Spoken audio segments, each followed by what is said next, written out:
As a मुस्लिम मैं CA का पूरा सपोर्ट करता हूँ। आप ये बताइए, यूरोपियन कंट्री में अगर कोई सिटीजनशिप अप्लाई करता है तो वहाँ प्रोग्राम 5 साल का फिक्स, बाय इन्वेस्टमेंट आप वहाँ सिटीजनशिप नागरिकता पा सकते हैं।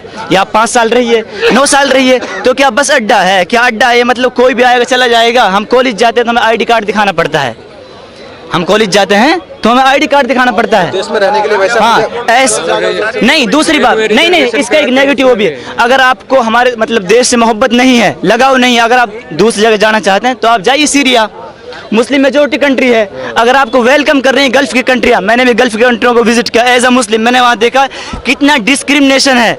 मैंने बचपन से यहाँ कुछ फेस ऐसा नहीं किया। मैं जैसे सब रह रहे हैं, जो इक्वल मतलब है कि राइट मुझे मिल रहे हैं, सबको ऐसे ही मिलते हैं, मुझे भी वही मिल रहे हैं। लेकिन ये कहना कि ये मुस्लिम विरोधी है, ये इनका विरोधी है, ये इनका विरोधी है, मैं Nauman, my name is Nauman, it's in Arabic poem, in Arabic, one minute, in Arabic poem,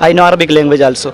तो मैं ये कहना चाहता हूँ, अरबिक में इनका सब चीज़ है, ये लोग पढ़े हुए हैं, बट इनको मतलब जो रियल इन्फॉर्मेशन है वहाँ तक पहुँचती ही नहीं है। जिनको मतलब है कि जो आजकल मुसलमानों के लीडर बने हुए हैं, जो कहते हैं हम मतलब मुसलमानों के रहनुमा हैं, वो लोग अपनी रोटी सीखने के लिए इन आंदोलनों को हटाते नहीं हैं और प्रोटेस्टों को हटाते नहीं हैं। वो लोग कहते हैं मुस्लिम विरोधी, क्यों कहे? वो इसी को ही पता है अगर मैं संसद में नहीं रहूँगा तो क्या मैं सुंदर पिचाई हूँ जो मुझे गूगल मतलब है कि जॉब देगा। अभी एक लाइफ स्टाइल उनका ये लग्जरियस है, वो सिर्फ हेट स्पीच, एक्सट्रीमिज्म, रेडिकलाइजेशन, जो इट्स कॉल्ड मदरसाज, ये सेंटरों में सिखाई जाती है। यही देखिए आप, एक मिनट, जामिया में, दिल्ली यूनिवर्सिटी में, JNU में, वहाँ पर इस्लामिक डिपार्टमेंट के सेंटर हैं। अगर आपको इस्लाम धर्म के बारे में कुछ जानना है तो वहाँ चले जाइए। तो फिर मदरसे और ये सेंटर खोलने की क्या आवश्यकता है आपको? क्या आवश्यकता है? किसी को अगर किसी जगह से तालीम मिल रही है, नहीं तालीम तो यूनिवर्सिटी नहीं, तालीम के मैं अगेंस्ट है ही नहीं हूँ, मैं शिक्षा के अगेंस्ट नहीं हूँ, मैं इस चीज़ के, मैं रेडिकलाइजेशन के अगेंस्ट हूँ, मैं एक्सट्रीम, आप सुनिए पहले बात को, मैं रेडिकलाइजेशन, कट्टरता, इसके मैं अगेंस्ट हूँ। मुझसे अगर कोई ये कहे आप मुस्लिम नहीं हो, भाई मुझसे कुरान के बारे में आप मालूम कर लीजिए। सिर्फ मैं तोते रटा नहीं बल्कि कुरान में पढ़ा अच्छे से, मतलब पढ़िए, आप कहीं से खोलिए कुरान, मुझसे पूछिए कहीं से। हाँ, आप कहीं से सुनिए। दूसरी बात, एक मिनट, 75% मुस्लिम तो जो वहाँ बैठे हैं शाहीन बाग में, उनमें से कुरान शरीफ के बारे में जानते ही नहीं है। भाई मैं आपसे सवाल, एक मिनट, मैं आपसे सवाल सही सवाल कर रहा हूँ। आप मुस्लिम हैं? आप मुस्लिम हैं? एक मिनट, अल्हम्दुलिल्लाहिल्लज़ी अनज़ला अला अब्दिहिल किताब व लम यजअल लहु इवजा, इसका ट्रांसलेशन कीजिए। अच्छा लगेगा, इसका कीजिए ट्रांसलेशन। नहीं भाई साहब देखो, नहीं इसका कीजिए कि ट्रांसलेशन। एक मिनट, जिसका मैं हिंदी में कन्वर्सेशन नहीं आता है, हाँ, तो दैट इज सिंपल थिंग। मैं पूछ लो इसमें क्या दिक्कत है? नहीं होता, हर कोई सीखता ही है। जो अगर सीए का, जैसे एज अ मुस्लिम मैं इसको सपोर्ट कर रहा हूँ, लेकिन ये कहते हैं ना कि ये रियल में मुस्लिम नहीं है। भाई मेरा बाप भी मुस्लिम है, मेरा दादा है मुस्लिम, मुझे अपने हिंदू भाइयों के साथ रहने में क्या दिक्कत है?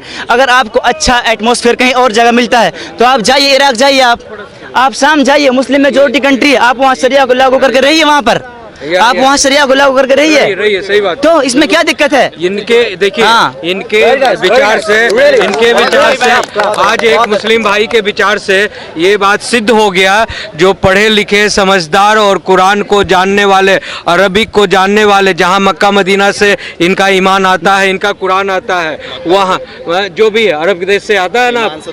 हाँ, अरे ईमान तो कुरान को ही ईमान। सुनो, ये हेलो, एक मिनट, नहीं, वो व्यक्ति जो समझदार मुसलमान है, 1 मिनट, वो कानून का समर्थक है, देश का समर्थक है, राष्ट्र का प्यारा है, और सीए का समर्थक है, NPR का समर्थक है, NRC का समर्थक है। मैं आपको बताता हूँ मैम, ये सादा मुस्लिम है जो धर्म के बारे में नहीं जानते।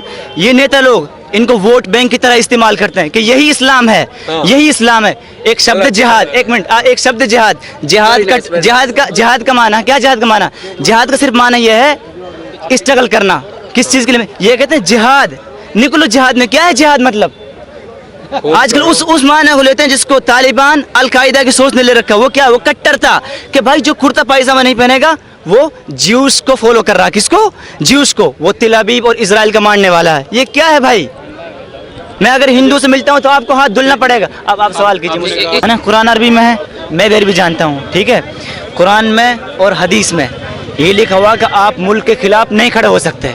आप सरकार का विरोध कीजिए, कानून पास हुआ, कोई बिल पास हुआ, सिटीजनशिप अमेंडमेंट एक्ट, एनआरसी का भी कोई मतलब है कि सिर्फ बातों में, कोई मतलब इसका संसद में अभी तक इसके विचार नहीं आया। मैंने कुरान मेमोराइज करके रखा, आप मुझसे कहीं से पूछिए मतलब कुरान के बारे में, ठीक है। तो कहीं भी उसको एक शब्द बोलते हैं बगावत, मुल्क के खिलाफ खड़ा होना, ठीक है। ये कहीं भी कुरान में, कहीं भी हदीस में ये चीज़ नहीं है। और दूसरी बात, शाहीन बाग में जो बैठे हैं लोग लगातार वो वहाँ पर बात नहीं मान रहे, तो ये जो रोड जाम करके बैठे हुए हैं वहाँ पर पब्लिक को प्रॉब्लम हो रही है। और मैं एक बात कहता हूँ, इन लोगों ने कहा है कि कागज नहीं दिखाएंगे गोली सीने पे खाएंगे, तो भाई क्या धर्मशाला है, कागज क्यों नहीं दिखाओगे? जब हमें कागज कॉलेज के अंदर आईडी कार्ड दिखाना पड़ता, बगैर आईडी कार्ड के एंट्री नहीं मिलती, तो सिटीजनशिप, नागरिकता, इसको उर्दू लैंग्वेज में बोलते हैं शहरियत, उसका मसला है, उसका मसला है, आपको दिखाने में क्या जरूरत। दूसरी बात मैं ये कहता हूँ, शाहीन बाग में जितने लोग बैठे हैं अपने अगर हैं यहाँ के, जैसे मैं हूँ, तो अपना आईडी कार्ड ला के दिखा दे सबको, क्या दिक्कत है? नहीं दिखाएंगे क्योंकि सबको पता है 65% 75% उनमें से बांग्लादेशी हैं, रोहिंग्या हैं और बाहर से आए हुए हैं। अगर हैं यहाँ के तो क्या दिक्कत है हमको यहाँ रहने में? अगर हमारे तो सीए से दिक्कत क्या? गृह मंत्री ने बिल्कुल गृह मंत्री ने कह दिया किसी की सिटीजनशिप लेने के लिए नहीं बल्कि देने के लिए है। जब पूरी बात आ गई तो क्या बैठने की जरूरत है वहाँ पर? बीमार है, मन बीमार है। दूसरी बात, अगर दूसरी बात यह है कि अगर आप यहाँ के रियल में सिटीजन हैं, नागरिक हैं, तो कागज दिखाने में क्या दिक्कत है? लेकिन कुछ वारिस पठान जैसे नेताओं को पता है, मैं अपने आप को उन 15 करोड़ों में काउंट नहीं करता, शामिल नहीं करता उन 15 करोड़ों में जिनके बारे में वारिस पठान ने भाषण दिया। मैं अपने आप को नहीं करता, मैं अपने आप को उसको डिस्टेंस बनाता हूँ उससे। बस मेरी यही कहना, एज अ मुस्लिम मैं इसको फिर सपोर्ट करता हूँ और सबको सपोर्ट करना। सर एक सेकंड, वारिस पठान ने बोला था अगर आज़ादी नहीं मिलेगी तो हम छीन कर ले लेंगे, ये भी याद रख। भाई छीन कर क्या लोगे तुम जाओ मुस्लिम कंट्रियों में, अगर तुम्हें इतने शरिया चाहिए, इतने अगर वो चाहिए, और ये कहते हैं मतलब है कि लड़ेंगे, ये कहाँ से निकल कर ये सोच? मैं आपको बता देता हूँ, बहुत सारी मुस्लिम जो इस्लामिक किताब है उनमें लिखा हुआ एक शब्द जिहाद, जैसे तालिबान अशरफ गनी की गवर्नमेंट के खिलाफ अफगानिस्तान में लड़ रहा है, तो तालिबान वो कहते हैं वी आर रियल मुस्लिम, हम हकीकी मुस्लिम, उसके अलावा सब फेक मुस्लिम है, सब ज्यूस को मतलब मानते हैं।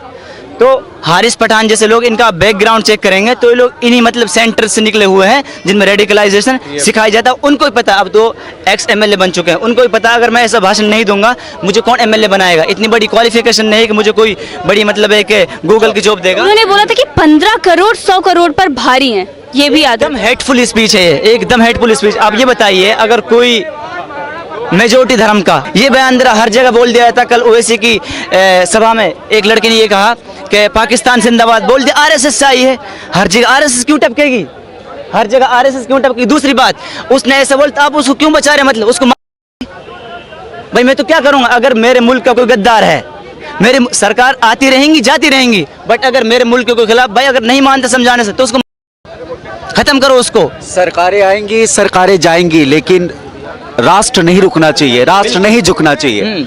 मैडम, गवर्नमेंट को सख्त एक्शन लेना चाहिए। जहाँ तक शाहीन बाग का मैटर है, ये जो है गवर्नमेंट जो इस पे एक्शन ठीक से नहीं ले रही है, उसमें कोर्ट को भी एक्शन लेना चाहिए। सर अब आपको क्या लग रहा है, जो शाहीन बाग में बैठे हुए हैं वो काला कानून का विरोध कर रहे हैं? अभी भी ये कानून काला है? देखिए, अब तो आपके ही भाई ने आपको समझा दिया और पढ़े लिखे भाई ने समझा दिया। मैं उसका कोई विरोधी नहीं हूँ, कोई ऐसा नहीं है। क्या नाम है, हम तो इस चीज़ के खिलाफ हैं। क्या नाम है, जैसे 70 सालों के पिछले डॉक्यूमेंट्स दिखाने हैं, तो कहाँ से लाएंगे सर इस तरह के? सर जब उनको कोई टेंशन नहीं हो रही है, आपको क्यों टेंशन हो रही है? किसने मांगा? टेंशन तो नहीं, मुझे तो नहीं है, मेरे तो हैं। आपके पिताजी भी तो किस बात का विरोध हो रहा है? और सीए का विरोध हो रहा है वहाँ पर, एनआरसी तो अभी आया नहीं है। लेकिन जो बेचारे गरीब हैं वो कैसे, क्या होगा उनका? मेरे पास तो है, हिंदुस्तान का है कि नहीं है? सबका सोचना पड़ेगा ना इसमें। अच्छा, आपने जो प्रधानमंत्री, एक मिनट, इसमें सबसे ज्यादा बीपीएल कार्ड किसका है बताएंगे? नहीं, ये मुझे मालूम है। 27% मुसलमानों का है। बीपीएल कार्ड किस आधार पे बना है? बिना पेपर का?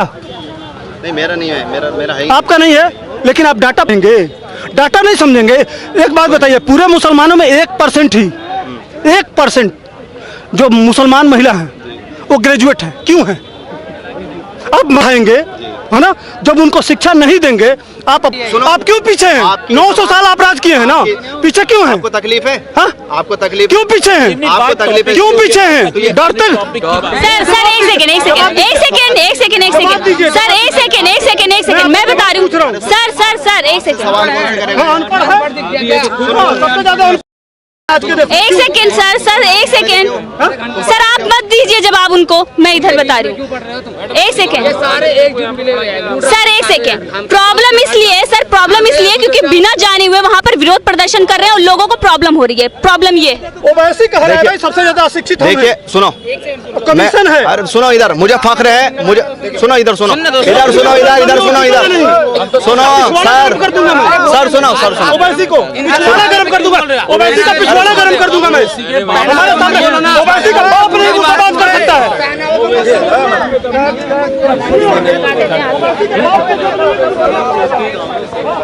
देखिए सभी साथियों को मेरा नमस्कार है। मैं ये कहना चाहता हूँ कि जैसे हमारी माँ बहनें इस काले कानून के खिलाफ बैठी हैं। सर कौन सा काला कानून? ये जो हिंदुस्तानी हुकूमत ने NPR है। NPR काला कानून है? कैसा ये NPR को कैसा काला कानून है ये आप सबको बता दीजिए। मैं ये बताना चाहता हूँ क्या नाम है NPR, जैसे NPR से जुड़ा हुआ एक तरीके से NRC है। NPR से जुड़ा हुआ NRC है, कैसे जुड़ा हुआ है ये बता दीजिए। एक सेकंड सर, कैसे जुड़ा हुआ है ये बता दीजिए। सबको बोलने का जी देखिए, जैसे हमें पता चल रहा है, जैसे मतलब किसने बताया आप? जैसे पढ़े लिखे लोग बता रहे। कौन से पढ़े लिखे? हम इतने मतलब उस कानून में इतने जानकारी नहीं रखते, लेकिन हमें भी पढ़े लिखे लोग बता रहे हैं। कौन से पढ़े लिखे लोग? जो हमारे भाई हैं सब बड़े। कौन से आप किस? उसमें सिख भी हैं सब हैं। क्या बताएं कि ये पहली सीढ़ी है इस तरह की NPR की, ठीक है, तो उसी से जुड़ा हुआ ये NRC है। तो हम इसके खिलाफ हैं। CM है कि क्या बताया उन्होंने? CM क्या है आप बताइए ना। देखिए उसे ये है कि क्या नाम है, हिंदुस्तान से आने वाले या पाकिस्तान यही है सर, यहाँ से आएंगे पाकिस्तान से आने वाले या बांग्लादेश से आने वाले, उन्हें नागरिकता दी जाएगी, और जो आने वाले मुसलमान होंगे उन्हें नहीं दी जाने की। ये सब है इससे।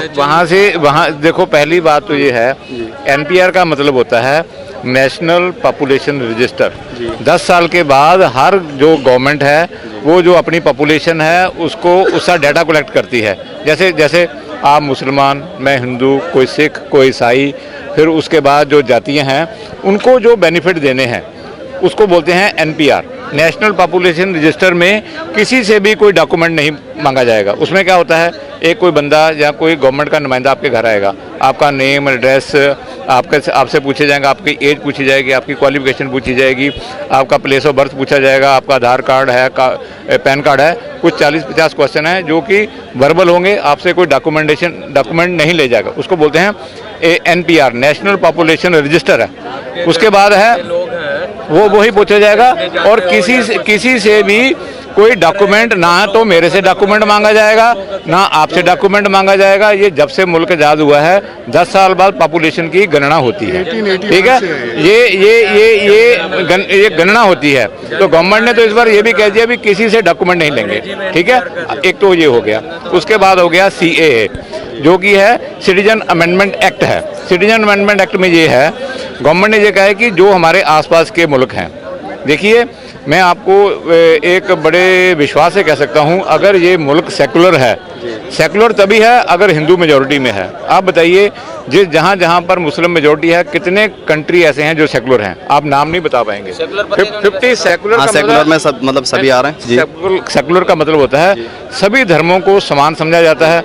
मान लीजिए मैं बस में चढ़ रहा हूँ, आप बस में चढ़ रहे हैं, आप स्कूल में एडमिशन ले रहे हैं, जहाँ गवर्नमेंट के बेनिफिट ले रहे हैं, जहाँ कोई घर आपको मिल रहा है, जहाँ उज्ज्वला योजना के अंदर आपको सिलेंडर मिल रहा है, कुछ भी बेनिफिट मिल रहे हैं। जैसे मान लो हम यहाँ खड़े हैं, हमारा स्टेटस तो अलग अलग हो सकता है। आप 10,000 कमा सकते हैं, मैं 5,000 कमा सकता हूँ, ये 8,000 कमा सकते हैं, लेकिन सरकारी जो फ़ायदे हैं, वैसे तो सरकारी को फ़ायदे मिलते ही हमारे मुल्क में मिलते भी कितने हैं, तो उसमें सबको समान अधिकार है।